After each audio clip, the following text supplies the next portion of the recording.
You might not know this, but fire trucks are great communicators. They tell people a message by flashing lights and by using a siren.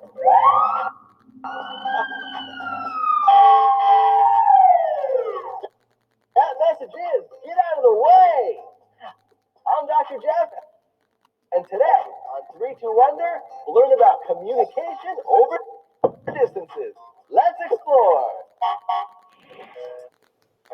Today, we'll learn that to communicate over distances, we can use light and we can use sound. 3-2 Wonder! Yeah! 3-2 Wonder! Hey! Let's go! 3-2 Wonder!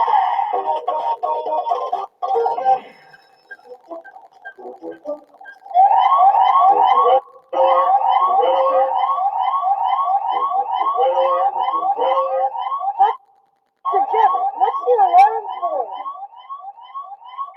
That tells me when it's time to have fun learning science. You need an alarm for that? How else would we know? So you use the alarm's bright light and loud sound to make sure we get the message? Exactly. To communicate over distances, we use light and sound. Light is what allows us to see objects in the dark. And sound is noise caused by things vibrating very fast. You got it. Now let's explore more by going into our imagination. Follow me. Ready? Here we go. In 3, 2, Wonder! I love that our imagination can take us anywhere. Me too. We use light to communicate all throughout the day, sometimes in ways that we don't even think about. For example, every time we get into a car, we depend on colored lights to tell us what to do. Red means stop. Green means go. And yellow means to slow down. So we can use different colored lights to communicate how to move? That's right. Okay, but stop, go, those are really simple messages. What if we wanted to send a more complicated message? Great question. For that, we need to go somewhere else.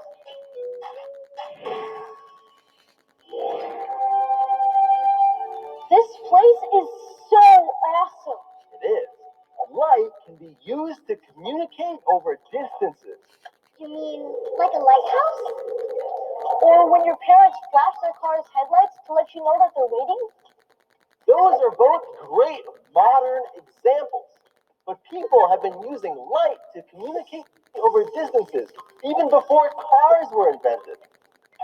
Long ago, sailors used something called signal lamps to send messages back and forth between ships that were far apart. They used flashes of light. The flashes would represent letters or numbers. So it's like a cool secret code? That's exactly what it is. It has a name. It's called Morse code. So even though they're too far to hear, they use light to communicate? Right. Why don't we give it a try over here? Elijah, why don't you use this lamp to send a message to Olivia, who's going to be on the other side of the field? Ready?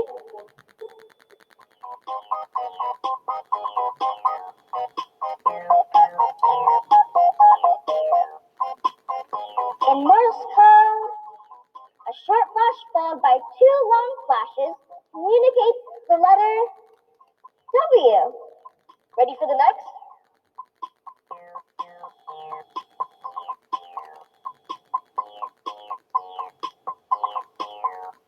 3 long flashes communicates the letter O. Alright, here's the last one.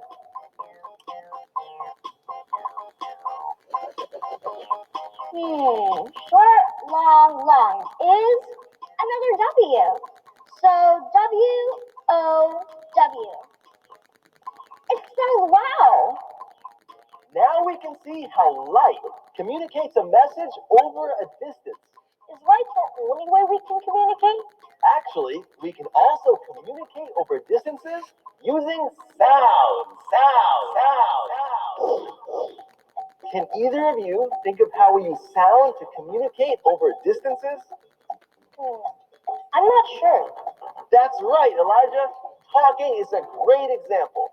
The sound of talking travels from one person's mouth to someone else's ears. We can communicate detailed messages this way. Yeah, like my mom telling me all the chores I have to do before I can go outside to play. That's right. Sometimes very simple sounds can communicate messages too.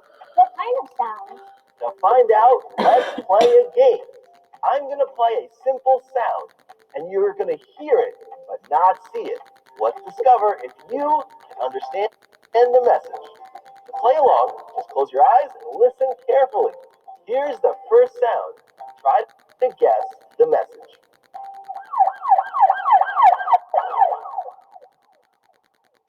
It's a police siren, which means an emergency.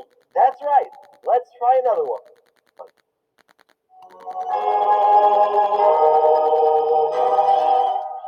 That sounds like Halloween music, which communicates something spooky might happen. Exactly. One more.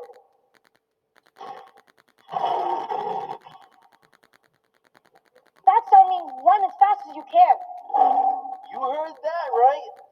So animals also use sounds to communicate with one another.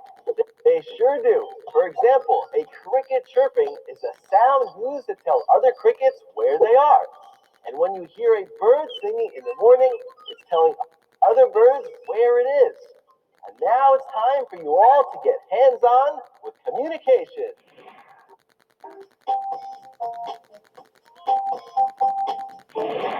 Today, we're going to use sound to communicate over a distance by making a string telephone.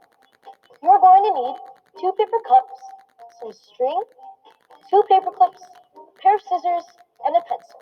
First, roll out about 3 arm lengths of string and cut it.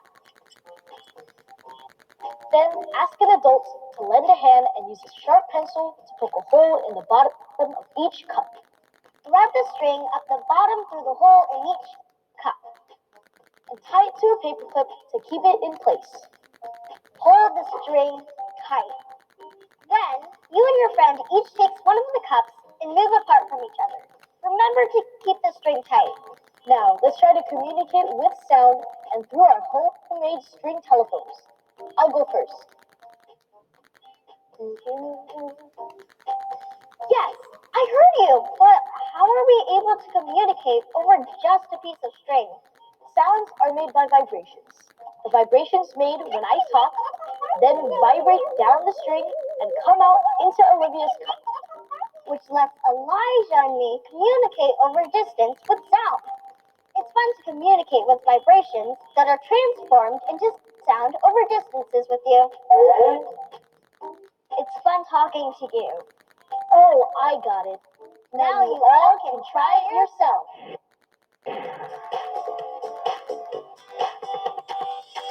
We use lights and sound to communicate over distances.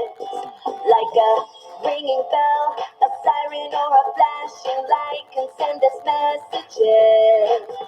We use lights and sound to communicate. We use lights and sound to communicate. We use lights and sound to communicate. We use lights and sound to communicate. Yeah.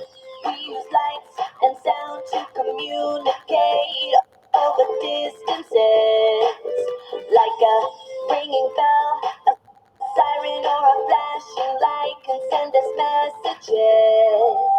We use lights and sound to communicate. We use lights and sound to communicate. We use lights and sound to communicate. We use lights and sound to communicate.